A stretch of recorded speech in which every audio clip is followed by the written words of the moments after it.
All right, new piece finished up called Dot and Line. So that's your main line. That's your dot, but it's very straightforward geometry on the piece. And what's nice is that repetition of those three bars right there, kind of give it a little sinewy element to it. Um, but it's all composite construction, so we're not really monolithic with anything. We're all balanced and tensioned, everything together. The back plane, which is woven sheet of copper, I took a 10-foot sheet of copper, engraved it, patterned it, sealed it, and then cut it up into 3-inch wide strips and just wove them all together.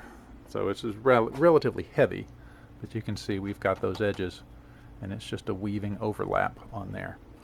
And then on the sculpture, there's little bracket plates with nice little knurled screws so you can grab hold of them. But there's a front plate here and the back plate.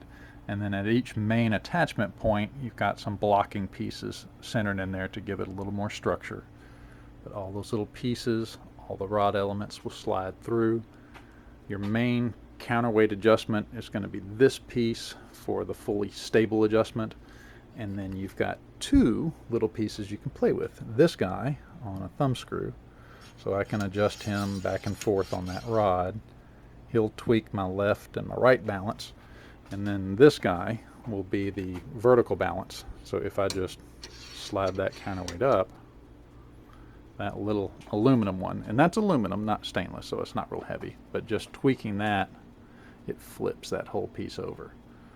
So yeah, glass beer and thumb screws, and you can play with where you want the piece to balance pretty much anywhere on the clock dial.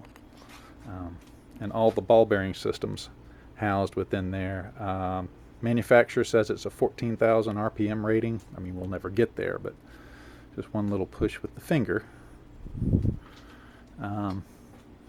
Haven't put a clock on it. That's probably about a half of an hour until he comes back to a nice little rest at the equal. But yeah, I really like the piece. It has a nice, strong visual read to the whole sculpture with that hoop and that line.